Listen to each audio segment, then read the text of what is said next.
I love to tell the true story about how Jesus died for you and me. Hello, this is Marcia Burke. I will be continuing part 2 of the Easter story. Yesterday, we left off where Jesus was on his way to a place called the Skull, also known as Golgotha.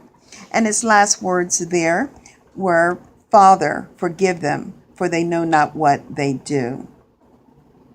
Part 2 is the robe is divided.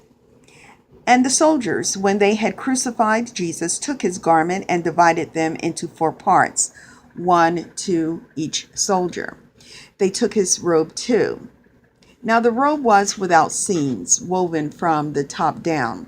Therefore they said among themselves, "Let us not tear it, but let us draw lots for it, to see whose it shall be."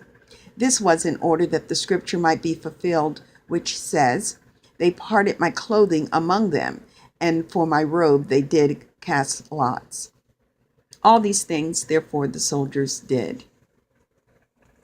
Now close by the cross of Jesus stood his mother and his mother's sister, Mary, the wife of Cleophas, and Mary Magdalene.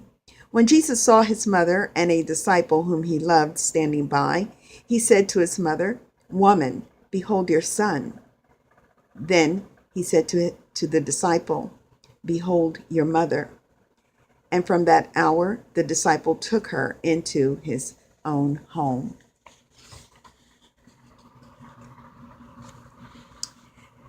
People stood by watching, and others who passed by shouted abuse at him, wagging their heads and saying, "If you are the Son of God, come down from the cross."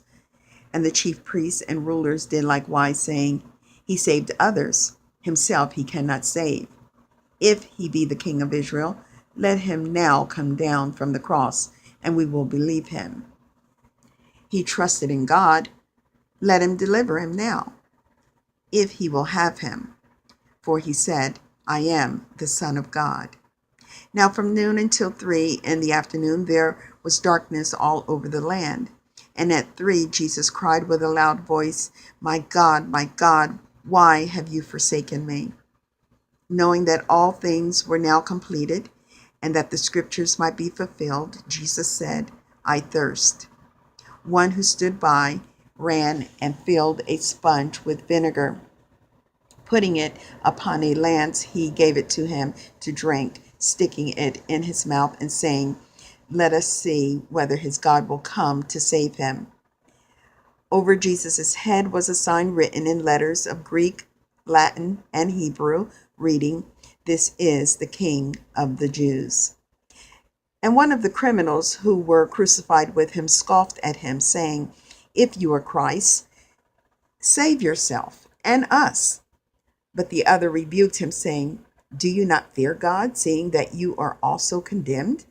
And we are here justly, for we receive the due return for our deeds. But this man has done nothing wrong." And he said to Jesus, "Lord, remember me when you come into your kingdom."